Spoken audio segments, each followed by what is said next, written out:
Hello everyone, कैसे हैं आप सब लोग। Welcome back to the classes. मैं निखिल राणा। क्लास 12th का अपना मैथ्स का लेक्चर है जो हमारा रिलेशन फंक्शन चैप्टर नंबर 1, इसको कंटिन्यू करेंगे। एंड जैसे कि आपने देखा, हम फंक्शंस को रिवाइज कर चुके हैं, फंक्शन को अच्छे से हम रिवाइज कर चुके हैं।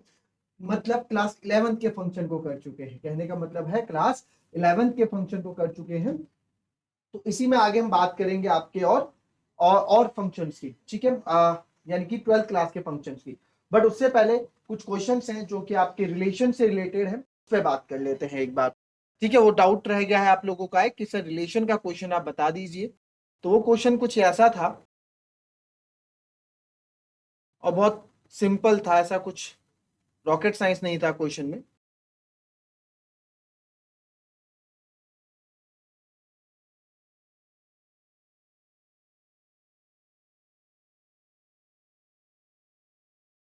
तो show that the relation R defined in the set A of all polygon as R P1 P2, ठीक है, P1 P2, P1 and P2 have same number of sides। all polygon है, polygon मतलब क्या होता है बच्चों, polygon मतलब क्या होता है सर, polygon मतलब होता है जिसकी बहुत सारी भुजाएं, यानी क्लोज फिगर।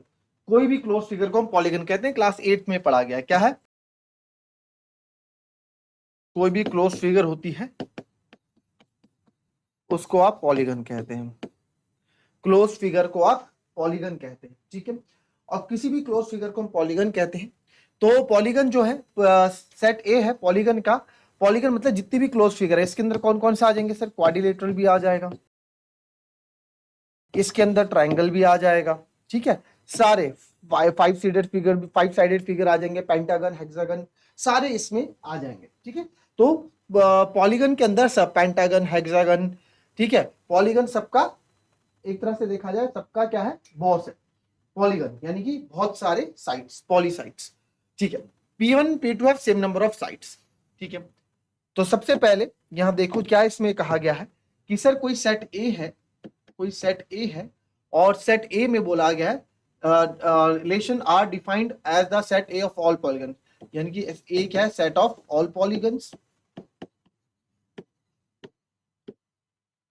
जो रिलेशन है सर इसमें, जो रिलेशन है सर इसमें वो है P1 P2, यानी कि दो पॉलिनोमियल है P1 और P2, दो पॉलिनोमियल है P1 and P2, P1 comma P2 दो पॉलीगन है। And P1 and P2 have same number of side, P1 and P2 have same number of, P1 and P2 have same number of sides. P1 and P2 के क्या पास है, same number of sides है। Is an equivalence relation, वो क्या है, proof करना है आपको equivalence relation. What is the set of all element in A related, चलो इस बाद में पढ़ेंगे, पहले इसको प्रूव कर देते हैं कि ये क्या है, आपका इक्विवेलेंस रिलेशन है। तो सबसे पहले यहां बात अगर मैं करूंगा तो किसके लिए करूंगा, रिफ्लेक्सिव के लिए, फॉर रिफ्लेक्सिव। रिफ्लेक्सिव की कंडीशन क्या थी भाई सर, फॉर ऑल ए जो बिलोंग करेंगे सेट ए को, such that A belongs to R, ठीक है। अब हमारा काम क्या है यहाँ पे सर, हमारा काम यहाँ पे ये है कि हमें देखना है, हमें क्या देखना है, हमें ये चीज देखनी है, ठीक है, हमें ये चीज देखनी है कि इसमें रिफ्लेक्सिव उठाया और इस रिफ्लेक्सिव के ए यहाँ रिलेशन में डाल के देखे, यानी सेम पॉलीगन। अगर मैं यहाँ ट्रायंगल, एक पॉलीगन ट्रायंगल ले रहा हूं तो दूसरा भी मुझे ट्रायंगल लेना पड़ेगा, तो दोनों की सेम नंबर ऑफ साइड्स होंगी, बिल्कुल सर, यानी कि फॉलो करेगा। अगर मैं यहाँ पे स्क्वायर लेता हूँ या क्वाड्रिलेटर, तो दूसरा भी स्क्वायर लेना पड़ेगा। क्या दोनों इस कंडीशन को P1 P2 same number side, सही, यस सर, बिल्कुल कंडीशन को क्या कर रहा है, फॉलो कर रहा है, ठीक है। तो दैट मीन्स सर ये आपका क्या हो जाएगा, P1 and P2 have same number of sides. तो यस ये हमारा क्या है, रिफ्लेक्सिव है, यस ये हमारा क्या है, रिफ्लेक्सिव है। तो सर ये हो जाएगा ए बिलोंग्स टू, तो आप इसमें लिखेंगे because P1 and P2 have, या P1 and P2 are same polygons, are same polygons, therefore they have same number of sides, therefore they have same number of sides। इनके पास क्या होगी sir, same number of sides होंगी, therefore they have same number of sides। तो therefore मैं बोल सकता हूं P1 और P1 P1 P2 नहीं, P1 एंड P1 एंड दो पॉलीगन ले रहे हैं सेम, और P1 P1 क्या है, सेम पॉलीगन है, तो इनकी सेम नंबर ऑफ साइड्स होगी। Therefore P1 P1 belongs to R, P1 P1 हमारे R को बिलोंग करेंगे। तो therefore R is reflexive. R क्या है सर, रिफ्लेक्सिव हो जाएगा।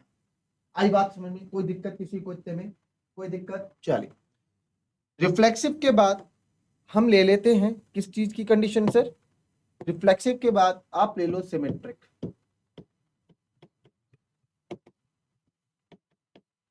सिमेट्रिक के लिए क्या है, सिमेट्रिक की कंडीशन क्या है बताओ? सिमेट्रिक की कंडीशन है sir, for on any A B जो सेट ए को बिलोंग करेगा, फॉर एनी ए बी जो सेट ए को बिलोंग करेगा, सच दैट, इस तरह से होना चाहिए, if A B belongs to R, इसमें कंडीशन आपकी क्या लगने वाली, if A B belongs to R, तो देन दिस इंप्लाइज दैट कि बी ए बी आर को बिलोंग करना चाहिए, बी ए बी आर को बिलोंग करना चाहिए, राइट राइट। अब आप यहां पे देखिए, अगर A B belongs to R है, A B belongs to, A B कोई एलिमेंट्स है जो सेट ए को बिलोंग कर रहे हैं, और वैसे ही ए बी अगर आर को बिलोंग कर रहा है तो बी ए बी आर को बिलोंग करेगा। अब क्या काम है हमारा, हमें यहाँ पे रखना है, मान लेते हैं सर रिलेशन में रखो P1 P2, P1 P2 belongs to ए।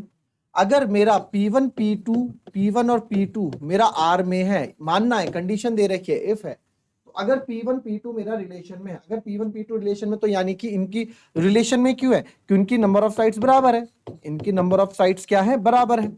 अब मान लो ये मैंने ले लिया स्क्वायर, मान लो ये मैंने ले लिया आपका रोम्बस ये या रेक्टेंगल, ठीक है, तो दोनों की चार चार साइड्स हैं, तो P1 P2 अगर R को बिलोंग करेंगे तो क्या P2 और P1 भी R को बिलोंग नहीं करेंगे? ये क्या है, ट्रायंगल, ये है स्क्वायर, ये है रेक्टेंगल, ये है स्क्वायर, तब भी तो इनकी चार चार साइड्स होंगी, तो यस ये आप क्या क्या करेंगे, इक्वल होंगे। तो आपको बस इसको लिखना है,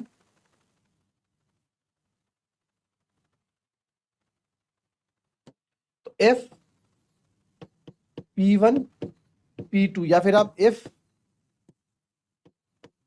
number of sides of P1 is equals to number of sides P2, तो दैट इज हम मानेंगे कि सर P1 P2 अगर इफ R को बिलोंग कर रहा है, यानी कि इसमें नंबर ऑफ साइड P1 की नंबर ऑफ साइड P2 के बराबर है, तो then number of sides P2 is equals to number of sides P1, तो नंबर ऑफ साइड्स P2 और पॉलीगन P1 की भी आपस में क्या होगी, साइड्स बराबर होगी, यानी P2 P1 क्या करेगा, R को बिलोंग करेगा। तो देयरफॉर आप बोल सकते हैं, तो therefore F P1 P2 belongs to R, तो देन P2 P1 भी आपके R को बिलोंग करेगा, ठीक है।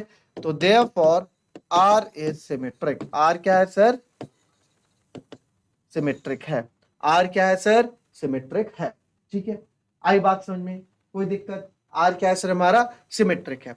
अब सिमेट्रिक भी आपने कर दिया, रिफ्लेक्सिव भी आपने कर दिया, अब क्या करना है, इसको ट्रांजिटिव प्रूफ करना है, तो ट्रांजिटिव प्रूफ करेंगे, एक बार देखेंगे।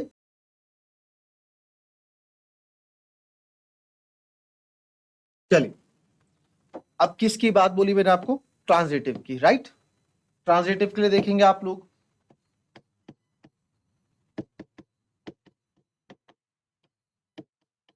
ट्रांजिटिव की कंडीशन क्या है भाई, ट्रांजिटिव की कंडीशन क्या है,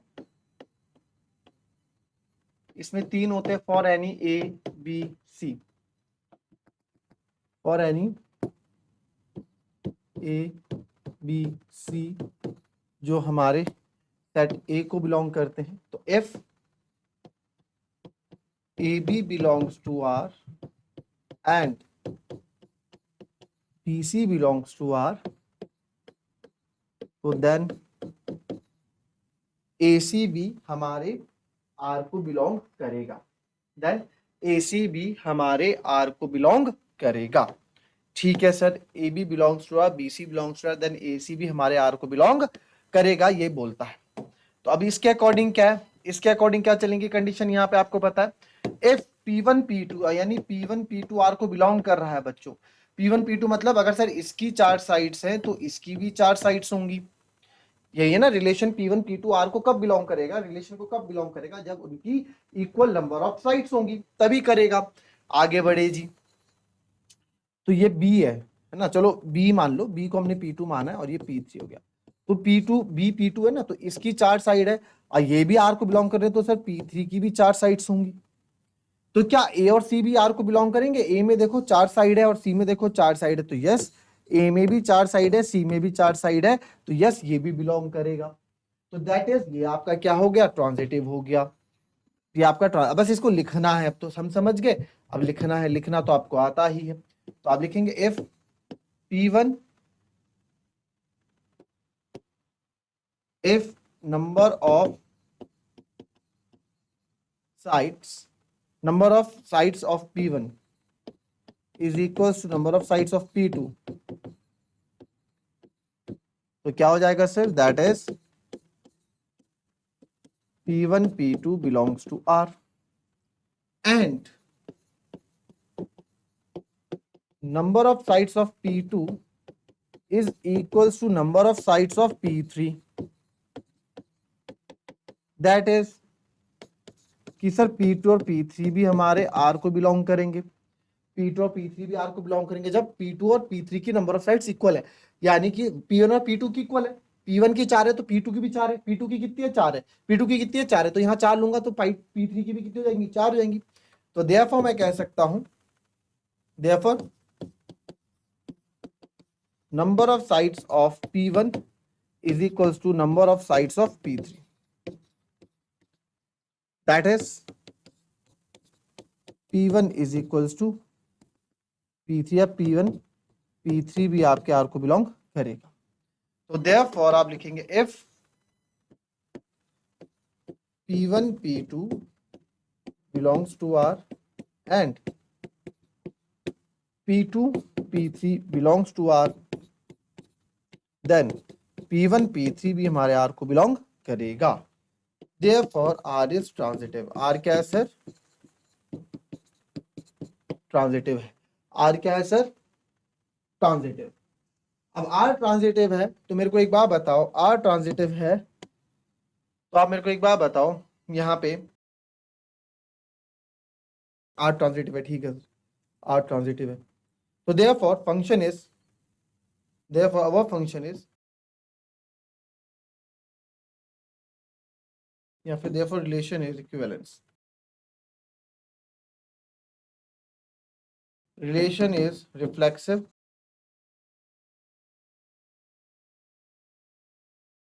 because our relation is reflexive, तो अलग पेन से लिखूं तो अलग लग जाएगा, because relation is reflexive, symmetric and transitive, because relation is reflexive, symmetric and transitive, therefore relation is equivalence, equivalence, क्योंकि इक्विवेलेंस रिलेशन कब होता है, जब रिलेशन सिमेट्रिक, रिफ्लेक्सिव, ट्रांजिटिव हो, तो आप बोल सकते हो हमारा रिलेशन क्या है, इक्विवेलेंस है। तो देयरफॉर रिलेशन रिफ्लेक्सिव, तो ये क्या हो जाएगा हमारा transitive, therefore relation is equivalence. आई बात समझ में, क्लियर है, ठीक है, ये हो गया। नाउ नेक्स्ट देखेंगे आप। अच्छा इसमें कुछ और भी पूछा गया था, आई थिंक, है ना, कुछ और भी पूछा गया था। क्या पूछा गया था, क्या पूछा गया था कि what is the set of all elements in A related to the right angle triangle T with sides 3, 4 and 5? What is the set of all elements in A related to the right angle triangle? तो कौन सा, बहुत simple सी बात पूछी गई, what is the set of all elements in A? Sir set A के what is the, ठीक है, क्या बोला है, what is the set of all elements in A, what is the set of all elements in A related to the right angle triangle T with side 3, 4 and 5, ठीक है, with side 3, 4 and 5। तो set ए के सारे element में से what is the set of all elements in A, set ए के सारे elements हैं, तो इसमें से राइट एंगल ट्राइंगल के साथ कौन रिलेट कर पा रहा है? तो आप देखो पॉलीगन है, सेट क्या है? सेट ऑफ ऑल पॉलीगन है, तो पॉलीगन के अंदर तो सब होते हैं सर, तो आप बोल सकते हो set of triangles, set of triangles है जो रिलेट करेगा आपके राइट एंगल ट्राइंगल को। क्यों? क्योंकि अक्सर राइट एंगल ट्राइंगल तो 90 डिग्री होता है और सारे ट्राइंगल थोड़ा 90 डिग्री होते हैं, तो भैया रिलेशन हमारा एंगल से ही नहीं, हमारा रिलेशन है किससे कि P2 have same number of side. तो कोई सा भी ट्राइंगल आप ले लो, चाहे 90 डिग्री हो, चाहे 60 डिग्री हो, चाहे 80 डिग्री हो, चाहे कितने भी डिग्री हो, साइड्स तो उसमें 3 ही रहने वाली है। तो सेट ऑफ ट्राइंगल इससे क्या करेगा? आपका रिलेट करेगा। आई बात समझ में? क्लियर है? चलिए चलिए एक बार थोड़ा, अब ये क्वेश्चन रिलेशंस के आपके हो चुके हैं फिनिश, फंक्शन को थोड़ा रिवाइज कर लेते हैं। क्यों? क्योंकि फंक्शन स्टार्ट करना है और फंक्शन आपको आना जरूरी है। तो फंक्शन के लिए आपको मैंने एक बात बताई थी। क्या बात बताई थी फंक्शन के लिए? कि सर कोई दो नॉन एम्प्टी सेट्स होंगे, ठीक है, set A and set B. तो फंक्शन ए से B is a rule in which every element of set A has one and only one image in set, ठीक है, एक और ओनली एक ही इमेज होनी चाहिए सेट बी में। In every element of set A has one and only one image in set B, ठीक है। तो सेट दो एलिमेंट्स होंगे, तो भैया प्री इमेज, आगे वाले को प्री इमेज बोलते हैं, पीछे को इमेज बोलते हैं, ठीक है। तो आपको मैंने एक चीज बताई थी कि सेट ए के सारे एलिमेंट्स की क्या होनी चाहिए? One and only one image होनी है, एक और ओनली एक ही इमेज होनी चाहिए। तो ये क्या आपका फंक्शन कहला सकता है? क्यों? क्योंकि सर यहाँ पे देखो इसकी भी एक इमेज है, ठीक है, और देखा जाए तो इसकी भी एक इमेज है, इसकी भी एक ही इमेज है, इसकी भी एक ही इमेज है, सबकी एक ही एक इमेज है, तो इसलिए बोल सकते हैं कि ये फंक्शन है। आप इधर आ जाएंगे तो सर इधर देखेंगे, इसकी पहले ये इमेज थी और इसकी हमेशा एक दो इमेज, यानी एक एलिमेंट की दो इमेज नहीं हो सकती। जैसे कि मैंने बताया एक बच्चे के दो बाप नहीं हो सकते बायोलॉजिकली, तो वही चीज है कि एक एलिमेंट के आपके दो इमेजेस नहीं हो सकती, वो आपका क्या होता है? सिंपल फंक्शन होता है। फिर बढ़ जाते हैं आप आगे, फिर बढ़ जाते हैं आप आगे। तो आगे आपने देखा है कुछ इमेजेस हमारे पास यहाँ और थी, तो इसमें आप देखेंगे, इसमें हमने जो यहाँ पे आपको बताया, तो इसमें आप देखो कि सर ये आपके पास था, हाँ, एक फंक्शन की दो इमेजेस नहीं हो सकती, एक की दो, बट दो इमेजेस दो फंक्शन की एक इमेजेस हो सकती हैं, दो फंक्शन की एक ही इमेजेस हो सकती हैं। जैसे कि यहाँ पे ऐसा कोई एग्जांपल है नहीं, दो फंक्शन की दो एलिमेंट्स की एक ही इमेजेस हो सकती हैं, दो एलिमेंट्स की एक ही इमेजेस हो सकती हैं। लाइक देखता हूं अगर इसमें हो, दो एलिमेंट्स की एक ही इमेजेस हो सकती है। लाइक अगर मैं यहाँ बना दूं दो एलिमेंट्स की एक इमेज, ये हो गया हमारे पास और ये हो गया हमारे पास, 1 2 3 और ए बी। तो अगर मैं यहाँ पे बोलूं कि 1 की ए इमेज है, 2 की बी इमेज है, या फिर 2 की भी ए इमेज है, 3 की भी है, तो देखो 1 की कितनी इमेज है? ए। 2 की कितनी इमेज है? तो फंक्शन की तो क्या कर रहा है? फंक्शन को तो ये क्या कर रहा है? डिफाइन कर रहा है ना। फंक्शन को क्या कर रहा है? ये डिफाइन कर रहा है। क्यों? हर एक एलिमेंट की क्या होती है? एक ही इमेज होनी चाहिए। तो सर 1 की भी एक इमेज है, 2 की भी एक इमेज है, ठीक है, भले दोनों की इमेजेस सेम है बट दोनों की क्या है? अलग अलग इमेजेस है और एक एक इमेजेस है, ठीक है। तो ये आपका क्या हो गया? फंक्शन का पार्ट हो गया। अब आप यहाँ देखेंगे जो इसमें फंक्शन एक बार और नहीं है, जैसे कि आप देखेंगे ये फंक्शन नहीं है। क्यों? क्योंकि सर इसकी इमेज यहाँ रह गई, इसकी इमेज यहाँ पे रह गई है, तो इसलिए मैं इसको बोलूंगा कि नहीं, ये फंक्शन नहीं है। आई बात समझ में? यहाँ तो वही दो इमेज वाली बात हो गई, तो ये चीजें आपको इसमें ध्यान रखनी पड़ेंगी, ठीक है। तो how to identify whether relation function, वो आपको बता दिया था मैंने कि डोमेन, पहले एलिमेंट ऑफ पेयर जो है डोमेन आपका रिपीट नहीं होना चाहिए, दो अलग अलग, जैसे ए अमित बी बीना डी दिव्या, तो ये आपका रिलेशन, ये रिलेशन आपका फंक्शन है। बट ए अमित और ए आयुष या जो भी यहाँ पे है, तो यहाँ पे आपका क्या होगा? यहाँ पे ये फंक्शन नहीं होगा, ये रिलेशन फंक्शन नहीं कहलाएगा। क्यों? क्योंकि डोमेन दो बार रिलेट हो रहा है, यानी कि एक बंदे की दो इमेजेस बन रही है, एक बंदे की दो इमेज बन रही है, एक की अमित भी बन रही है और एंजल भी बन रही है, तो इसलिए ये भी यहाँ पे फंक्शन नहीं होगा, ठीक है। देख लें एक बार। तो दैट्स ऑल फॉर टुडे, मिलेंगे कल नेक्स्ट क्लास में, जिसमें हम बात करेंगे इससे आगे फंक्शन का, क्लास 12 का, one one function, onto function, into function, bijection. Okay, तो कल की क्लास के लिए अटेंडेंट रहिए बिल्कुल। और मिलते हैं कल के नेक्स्ट क्लास में। तब तक के लिए be happy, be healthy and be safe. Thank you and have a nice day.